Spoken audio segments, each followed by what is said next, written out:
She dropped the shell. It landed with a hollow clank on the concrete floor, spinning once before settling.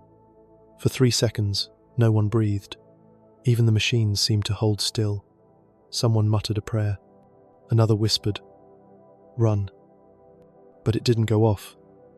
Not that time. She cried anyway, not from fear, but from the look on the matron's face. Cold, flat. The kind of look that could slice a girl's job in half, or worse. Blame her if something blew. This was the daily gamble in Britain's WWI munitions factories. Between 1,914 and 1,918, nearly 1 million women joined the munitionettes, tasked with loading, weighing, and sealing artillery shells that could detonate with the smallest misstep. Most were young. Some were underage.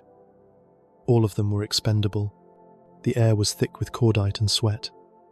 Explosives like TNT and amatol filled the room, volatile, unstable, and handled without masks or proper gloves. Instead, girls used measuring spoons and muscle memory, praying the ratios were right. In that kind of place, friendship was armor. Girls shared socks, soot-slicked sandwiches, and whispered secrets between shifts. When one cried, they passed a cloth around like a communion cup. When one coughed blood, they didn't say anything, just tightened their grip on the shell and kept packing. They developed rituals, rubbing wax on their hands to ease burns, singing to drown the boom of dropped crates, swapping tokens in case one of them didn't make it home. In some factories, older workers told newcomers to memorize where the exits were blindfolded. And in the middle of it all, they laughed. Loud, defiant laughter. It bounced off the metal and turned back into hope. But the laughter stopped the day they opened the locker and found nothing inside but a folded apron and a pair of boots still warm. They didn't tell the girls their skin would change. At first, it looked like a tan, harmless. Then the yellow deepened down the arms, across the chest, sometimes into the eyes. A glow, not metaphorical, literal. Under certain lights, their hair shimmered greenish gold, like something radioactive. Because, in a way, it was. This was the curse of trinitrotoluene TNT, a chemical explosive used in most artillery shells during WWI. When absorbed through the skin, and it always was, it caused toxic jaundice, damaging the liver and blood. It made the girls look like canaries, bright and unnatural, hence the nickname Canary Girls. At first, it became a joke. They leaned into it. Who needs rouge? Some would laugh, but the side effects weren't so funny. Hair loss, mouth sores, anemia. In severe cases, women suffered miscarriages, tremors, and permanent organ damage. Doctors were unsure how much exposure was truly fatal, or how long the damage took to appear. Some studies claimed recovery was possible after leaving the job. Others found evidence of long-term neurological decline and infertility. To this day, historians debate whether the government deliberately underplayed the health effects to keep women working. The glow was more than skin deep. Still, the women wore it like war paint. Some even went out dancing after shift, yellow fingers gripping sweet gin and rationed cigarettes, laughing like death was just another girl on the line. But one morning, someone didn't show up. The girls checked her cot. Still made. Her boots. Gone. No word. Just a gap in the row. The matron said she'd transferred, but no one ever transferred from that plant. Later, they found a box tucked behind the powder barrels. Inside was a strand of orange-stained hair tied in ribbon and a scrap of uniform burnt at the edge. No name. No note. Just a quiet glow in the dark that no one wanted to touch. The pay was better than scrubbing floors. For many of the women who joined the munitions factories, it was their first real income, sometimes twice as much as domestic service. A girl could earn enough to send money home, buy her own stockings, or even take the train without asking permission. But money always came with rules. Although they did the same explosive work as men, sometimes even more dangerous, the women were paid less, often labelled unskilled, despite mixing chemicals by hand. Some plants used complex workarounds to justify the gap. Men operated machinery, while women merely assisted, even when the woman ran the entire process. There was no formal union protection at first. Asking for better pay meant risking dismissal, being labelled a troublemaker, or worse, being accused of sabotage. Some employers argued that raising women's wages would disrupt the home, feeding the fear that independence would lead to immorality. And yet, they kept working, not just for money, for independence. These girls had been maids, laundresses, matchstick packers. Now they handled dynamite. They signed their own names on punch cards. They walked through factory gates without men beside them. Still, outside the gates, the world bit back. Newspapers praised the munitionettes as patriotic heroines, but often only as long as they smiled sweetly. If a girl wore red lipstick to the plant or rolled her sleeves too high, she might be called fast. Whispers followed them on trams. Unladylike. Factory trash. Respectable families sometimes refused to rent rooms to munitionettes. Historians still debate how much autonomy these women truly gained. Did they spark a feminist revolution, or were they used and discarded the moment they were no longer needed? The girls rarely asked. They were too busy earning a week's wage in a single shift, knuckles raw, lungs aching, faces glowing like sulfur ghosts. One of them once said, "Better yellow than invisible." But the papers wouldn't print that quote, and when her paycheck stopped arriving at home, her father assumed she'd run off with a soldier, not that she was still buried under the floorboards of the South Hall plant. The explosions didn't come with warnings. Sometimes it was a pop, barely louder than a champagne cork. Other times, it was a sound so massive it cracked windows 3 streets over and sent flaming debris through rooftops. There were no sirens, no rehearsals, just sudden fire, then silence. The most infamous was the Silvertown explosion of January 1917. A TNT plant in East London ignited with such force that it killed 73 people, injured over 400, and left a crater visible from passing trains. Entire rows of houses were destroyed, but the government tried to suppress the news, fearing it would damage morale. Inside the factories, danger was routine. Girls mixed explosives in open trays. Sparks from iron nails in their boots could ignite a room. Even static from their underclothes, hence the rule. No silk, no wool could trigger catastrophe. Some blamed the girls themselves. Careless handling, read the headlines. Horseplay. One inspector wrote that women were too easily distracted for such delicate work. But those who survived knew better. The real culprit was speed factories ran 24/7, pushing maximum output, minimum oversight. One former worker recalled how a friend tripped, spilling a bowl of cordite. The matron slapped her, not for the danger, but for slowing the line. "Wipe it," she snapped. "And keep loading." Small blasts were almost normalized. A fingertip here, a lost eyebrow there. The larger explosions? Traumatizing, yet often unreported. Girls were told not to talk about them, not to write letters mentioning them. In official records, many were chalked up as industrial accidents. Modern historians still argue whether wartime secrecy cost more lives than it saved. The need to maintain public confidence often outweighed the need to protect the workers. After one particularly deadly night shift, the girls returned to find their break room gone, just ashes where the kettle once Saturday. No notice, no names. The matron handed out new aprons and told them to stand closer to the wall this time. Fewer angles for the blast to catch you. One girl asked, "And if it catches us anyway?" The matron didn't blink. Then at least you'll die useful. They weren't supposed to smile, but they did. Even as their lungs darkened and their fingers stiffened from hours of packing powder, the girls found ways to reclaim joy or defy the death clock, ticking above every workstation. Lipstick was outlawed in some plants, a fire hazard, they said. Too flammable, but that didn't stop them.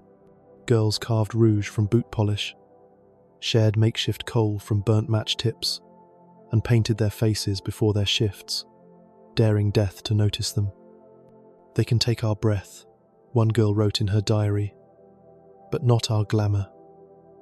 And when the war dragged on, the factories changed. Break rooms hosted football matches, with women's teams springing up under names like Arsenal Ladies and the Dynamite Bells. They played in knickers, kicked muddy balls between bomb crates, and cheered louder than the lads. The women danced, too, on wooden crates, in storage rooms. After night shifts, someone always had a gramophone. Someone always brought smuggled gin. They shared smokes and gossip. They wrote each other silly notes in chalk.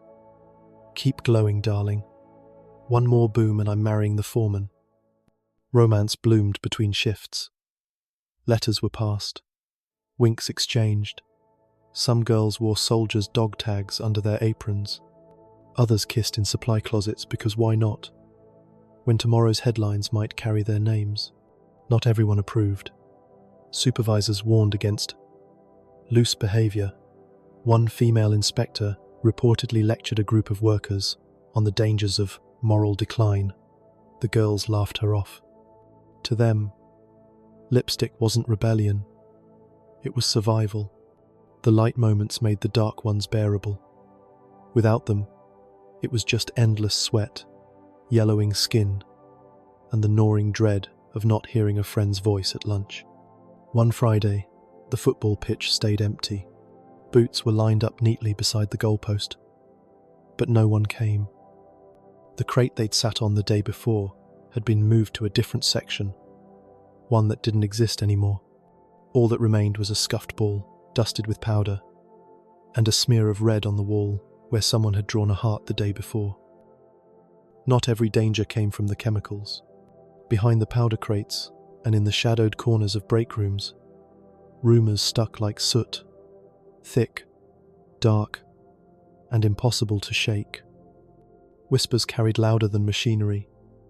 Pregnancies, disappearances, sabotage. The girls learned to speak in code. She's on leave might mean she'd been let go for being unwed and expecting. She's transferred often meant the worst: an accident, a body too burned to identify, or a quiet burial behind bureaucratic silence. No one asked too many questions, especially after the incident. One morning, a shift started with a new girl, quiet and nervous. By lunch, she was gone. By evening, an entire section of the plant was under lockdown, and military police had arrived, rifles slung, faces hard. The supervisors called it routine inspection, but the girls knew better. They heard it had something to do with the wrong fuse type, or stolen powder, or maybe someone talking too much in a letter home. Either way, by the next day, her name was gone from the board. Her apron disappeared. No one spoke of her again. Factory management feared espionage, and the girls bore the brunt of it. Letters were screened, diaries confiscated.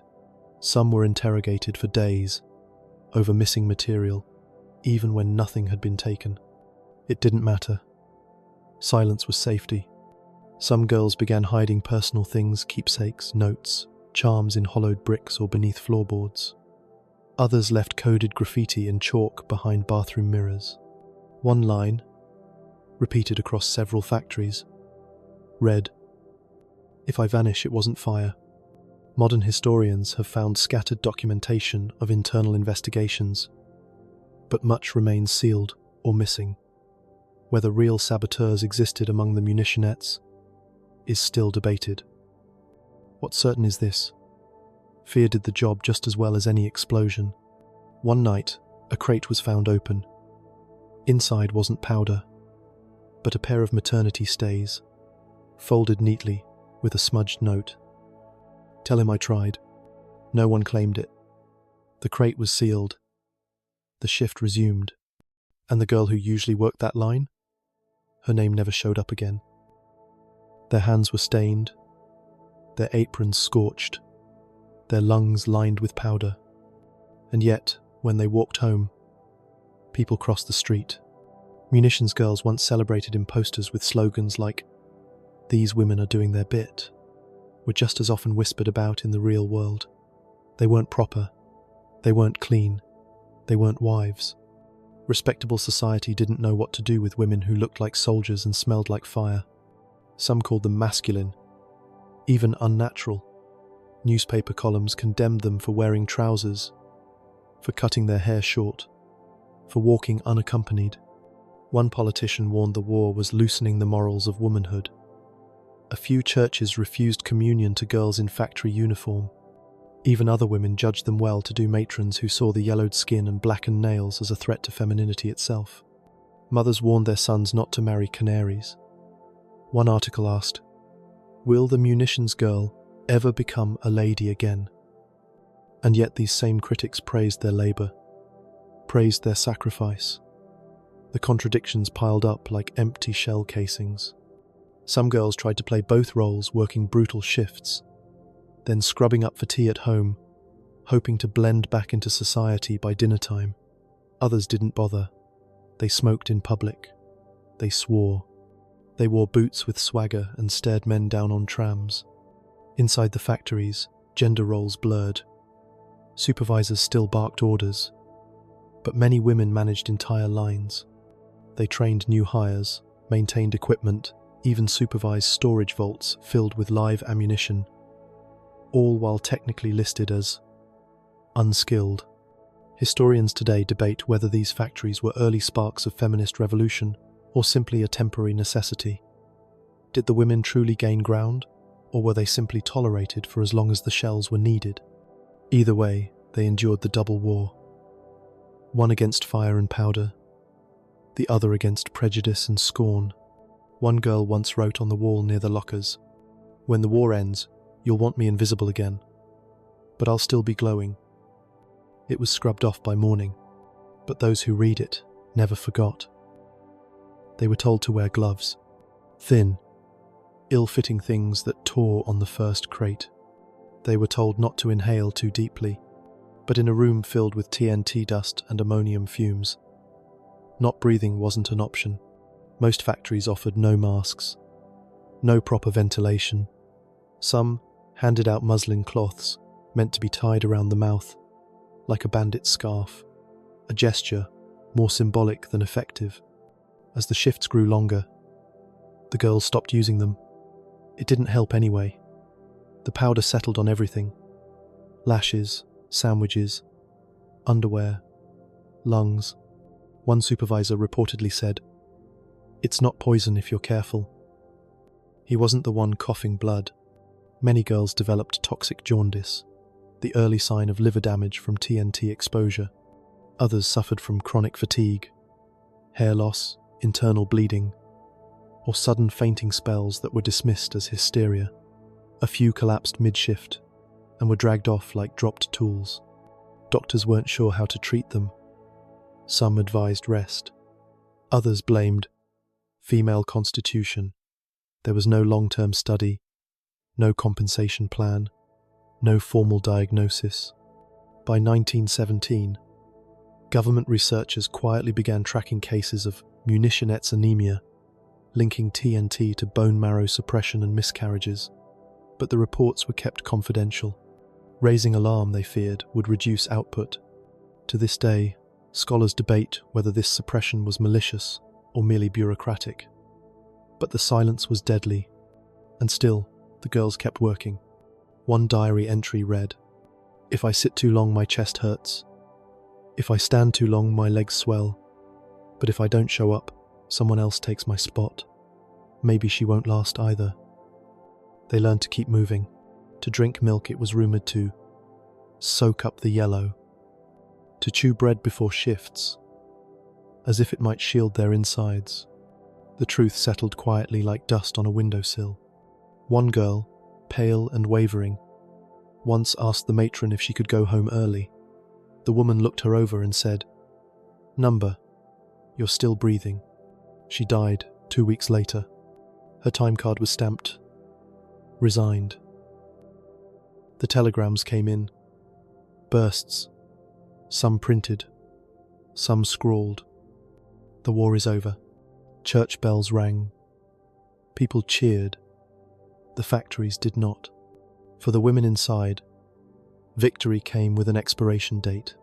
Within weeks of the 1918 armistice, the orders stopped. The powder barrels emptied, and one by one, the women were told to pack up, turn in their aprons, and go home. No medals, no pensions, no thanks. They were told to return to their kitchens, to let the men resume real work. Some were offered jobs as laundresses. Others were advised to marry quickly. Before the war, widows did. One foreman reportedly told his entire line, "You did your duty. Now vanish." For many, there was nothing left to return to. Their health was wrecked, their reputations stained, their hands still trembled from exposure.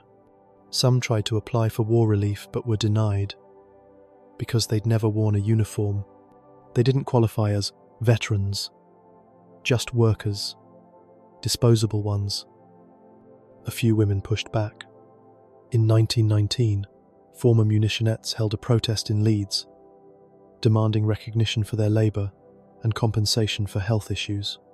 But the papers barely covered it. Public focus had shifted to rebuilding. Families often didn't understand. A daughter who coughed blood was thought to be weak. One who couldn't bear children was labelled cursed. "You're home now," they'd say. "Just rest." But rest didn't fix broken lungs.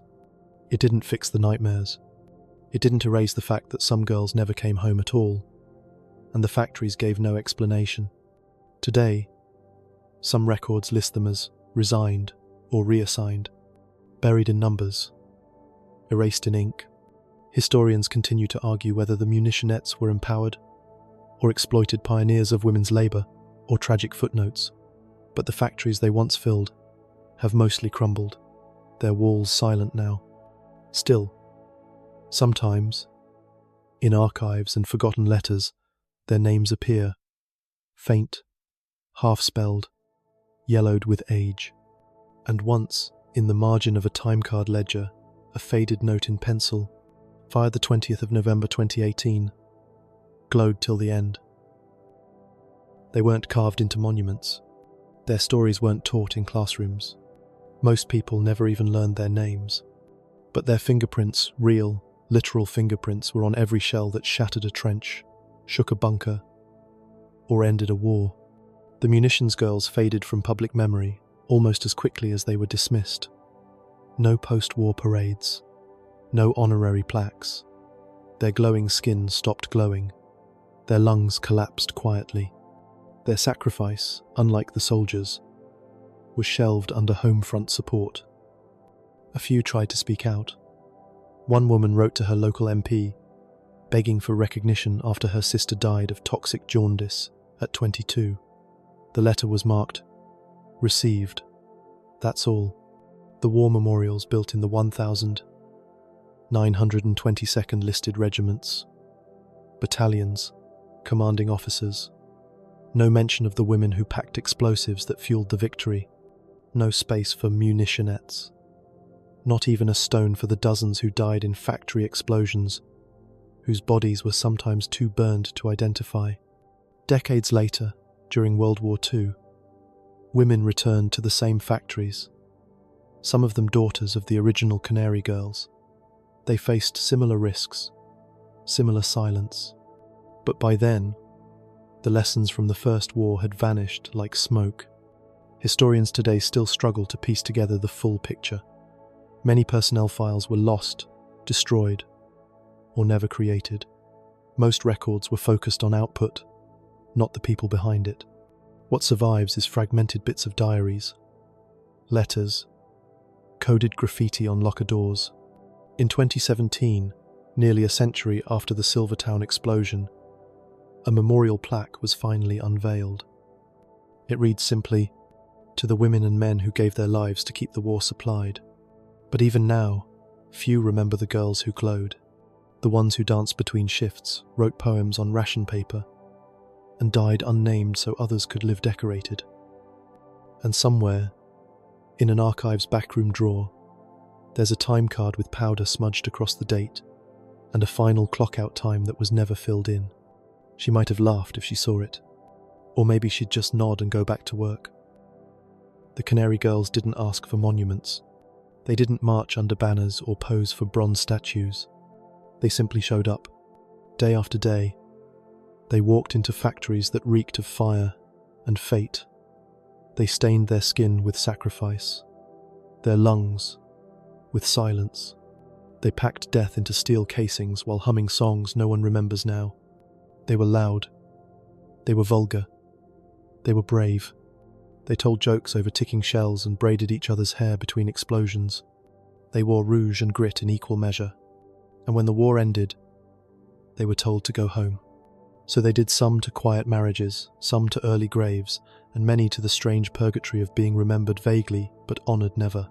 Today, their glow is gone, but traces remain.